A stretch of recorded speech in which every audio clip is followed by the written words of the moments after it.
Oui, bonjour tout le monde. Donc, on va commencer donc le chapitre du calcul intégral. On commence par la première partie primitive d'une fonction continue, par définition. Donc, soit f, une fonction définie sur un intervalle i, et une fonction grand F définie sur i est dite primitive pour f sur i, si grand F est dérivable sur i, et pour tout x de i, f' de x est égal à petit f de x. Par exemple, donc soit f, la fonction définie sur R par f de x égale 5 moins 3x, les deux fonctions grand F et grand G définies sur R par grand F de x égale moins 3 sur 2 x carré plus 5x et g de x est égal à moins 3 sur 2x carré plus 5x moins racine de 2 sont deux primitives pour f sur R. Pourquoi? Parce que grand F et grand G sont dérivables sur R, car elles sont donc des fonctions polynomiales. De façon générale, toute fonction définie sur R par grand G de x égale moins 3 sur 2x carré plus 5x plus une constante c est une autre primitive de f sur R.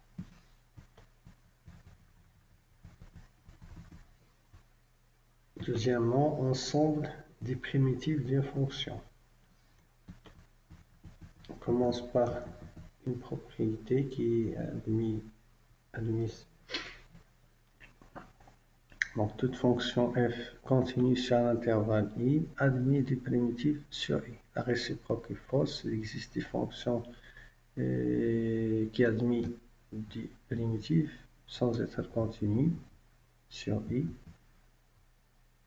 Théorème, si f est une primitive de petit f sur un intervalle i, alors les primitives de f sur i sont les fonctions grand G définies pour tout réel x de i par grand G de x égale grand F de x plus une constante réelle k. On passe maintenant à la démonstration de ce résultat. Soit grand F est une primitive de la fonction f sur i et k est un réel.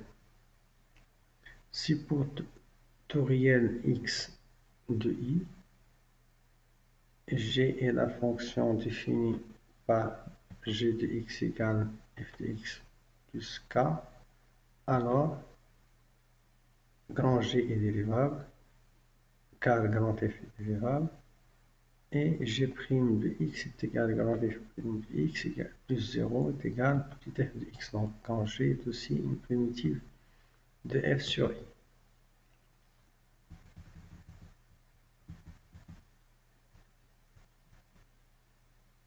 Donc si f est une primitive pour f sur i, alors toute fonction grand G définie par g égale f plus k est une autre primitive de f sur i. Maintenant, donc, soit g et f, deux primitives de f sur i, on considère la fonction grand H définie sur i par grand H égale g de x et moins f de x. Alors h est dérivable sur i, car grand G et grand F le sont sur i, et h' de x est égal à grand G' de x moins grand F' de x est égal à 0. La dérivée h' est la fonction nulle sur i, ce qui signifie que h est une fonction constante sur i. Ainsi, pour tout réel x de i, h de x est égal à k, où k est un réel, c'est-à-dire donc il existe un réel k tel que h de x est égal à k pour tout x appartenant à i.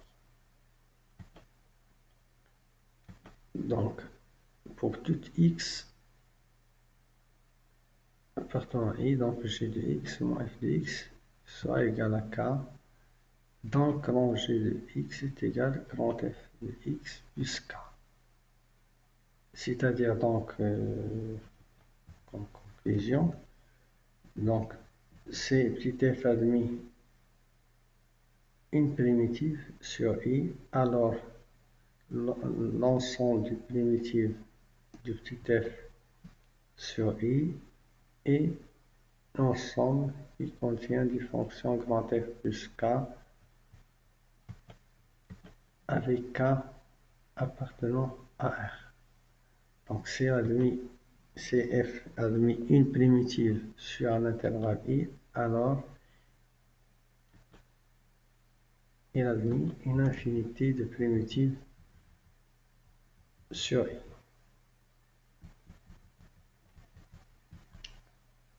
Donc, et comme interprétation géométrique de ce résultat, donc si on connaît la courbe C représentative d'une primitive de f sur i, alors les courbes des primitives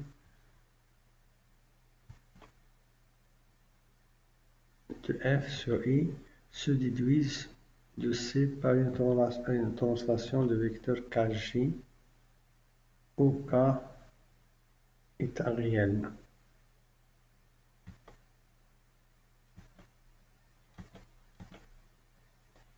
Un point M x0 de coordonnées x0, y0 étant donné, il n'existe qu'une seule courbe C de f de la famille passant par ce point.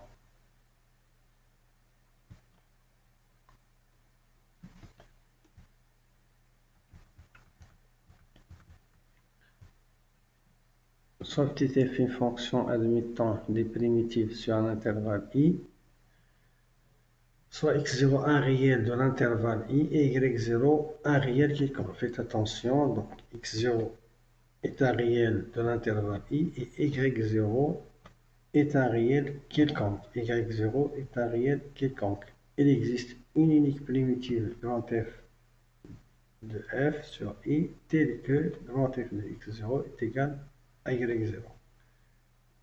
Donc c'est petit f admis une primitive, donc il admet une infinité, mais il existe toujours une seule primitive pour f sur i qui vérifie grand f de x0 égale à y0 pour un certain x0 de i et un y0 de r.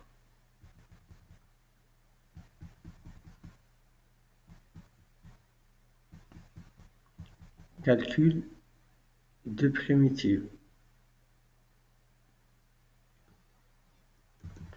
Donc, la question qui se pose, donc comment déterminer une primitive pour une fonction de f s'il admet des primitives. Donc, on a besoin tout d'abord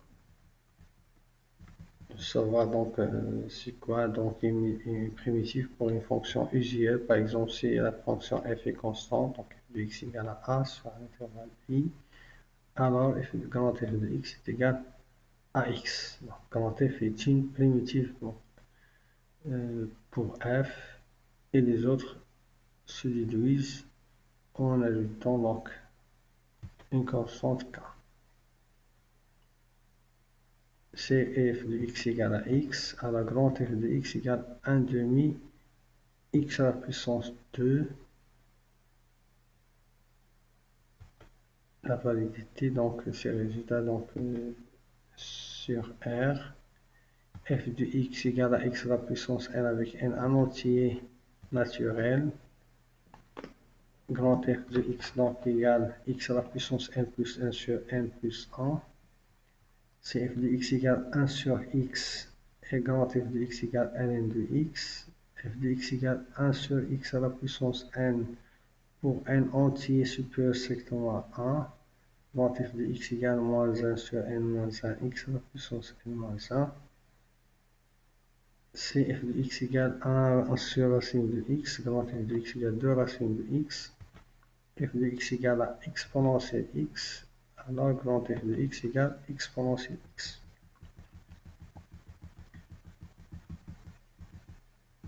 Mais donc, l'utilisation des primitives de fonctions usuelles n'est pas suffisant. Donc, on a besoin de d'autres outils, donc la linéarité et les primitives des formes usuelles. Donc, passe maintenant à la linéarité.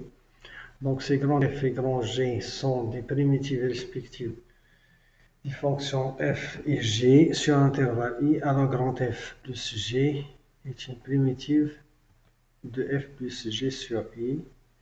Donc, on peut dire aussi que grand F moins grand G est une primitive de petit f moins petit g sur i. Si grand F est une primitive de la fonction petit f sur l'intervalle i et alpha 1 réel, alors alpha grand F est une primitive de alpha f sur i. Mais faites attention, donc grand F fois grand G n'est pas une primitive pour f fois g. Donc par exemple, soit f, la fonction définie sur 0 plus infini par x carré moins 3x, la fonction i définie par et du x égale à x carré, admis comme primitive la fonction grand I, définie par grand I de x égale x à la puissance 3 sur 3, sur l'intervalle 0 plus infini. La fonction 1 sur x admis pour primitive la fonction ln de x. Donc sur l'intervalle 0 plus infini, la fonction v définie par v de x égale moins 3 sur x admis comme primitive la fonction v définie par v de x égale moins 3 ln de x. Donc f, petit f égale u plus v, admis comme primitive la fonction grand F égale grand U plus grand V. Donc grand F est défini par grand F de x égale x à la puissance 3 sur 3 moins 3 ln de x. On passe maintenant aux primitives des formes usuelles. Soit une fonction dérivable sur un intervalle i et prime sa dérivée. Donc c'est f est de la forme suivante, u prime fois u. Alors grand F est égal à 1 demi u carré. Petit f égale u prime u à la puissance n. Alors grand F égale u à la puissance n plus 1 sur m plus 1. Grand F égale u prime sur u carré. U ne s'annule pas sur i. Alors grand F égale 1 sur u, moins 1 sur u, pardon. Et c'est f égale u prime sur u à la puissance n, avec n annoncé supérieur ou égal à 2, et u ne s'annule pas sur i, alors grand F égale moins 1 sur n moins 1, u à la puissance n moins